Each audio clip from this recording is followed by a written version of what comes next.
ইন্দ্রজিৎ মণ্ডলের যে mob lynching, এটা মব লিঞ্চিং আমি বলবো না, এটা কমপ্লিটলি তার নাম পরিচয় দেখে তাকে খুন করা হয়েছে। এর পিছনে ভোটে রিজেক্টেড যারা হয়েছেন তাদের বড় উস্কানি রয়েছে। র্যাডিক্যাল মৌলবাদী গ্রুপও থাকতে পারেন, আমি উড়িয়ে দিচ্ছি না। তাতে যতগুলো ছবি দেখা গেছে প্রত্যেককে পুলিশ অ্যারেস্ট করেছে, thanks to West Bengal police. একজনকে বকখালি থেকে তুলেছে, একজনকে দীঘা থেকে তুলেছে, এবং যাদের যাদের ভিডিও ফুটেজে সোশ্যাল মিডিয়াতে দেখা গেছে একটা ৩৫ বছরের অবিবাহিত যুবক ছেলেকে হাত পা বেঁধে নৃশংসভাবে পিটিয়ে মারা হয়েছে সংগঠিতভাবে। সেক্ষেত্রেও আমরা পরিবারের পাশে দাঁড়িয়েছি। ওর বাবা মার হাতে আমরা আজকে ২৫ লক্ষ টাকার চেক তুলে দিয়েছি। পুলিশকে ধন্যবাদ, তার বড় ছেলেকে সিভিক ভলেন্টিয়ার্সে চাকরি দিয়েছেন ডিজিপি সাহেব থ্রু সুপারিনটেন্ডেন্ট অফ পুলিশ। এই সূর্যপুর আউটপোস্টে তার ডিউটি। ডিএমকে ধন্যবাদ যে বাড়িটা ভেঙেছিল রিপেয়ার করে দিয়েছে দুদিনের মধ্যে। বাবার বার্ধক্য ভাতা, মায়ের অন্নপূর্ণা দুটোই ডিএম সাহেব চালু করে দিয়েছে। আমরা এই পরিবারের দায়িত্ব নিয়েছি।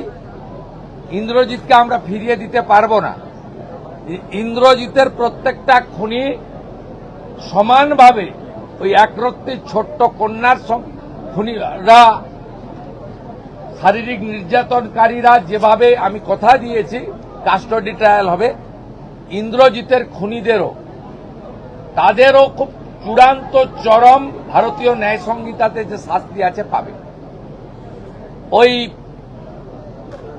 নির্যাতিতার পরিবার, ওই ছোট্ট বাচ্চা মেয়েটির পরিবার আমার কাছে মঙ্গলবার দিন এসপি অফিসে অনুরোধ, আমি বলবো না, যুক্তিগ্রাহ্য একটা সাজেশন দিয়েছিল যে আমার তো আর আদরের কন্যা ফিরবে না, যে সূর্যপুরে একটা আউটপোস্ট বানান।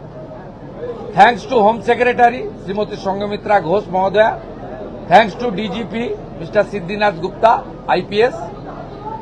তারা মুখ্যমন্ত্রীর কাছে করা এই পরিবারের ইচ্ছাকে কার্যকর করে দিয়েছেন উইথিন 4 days। আমি সূর্যপুর আউটপোস্ট উদ্বোধন করলাম।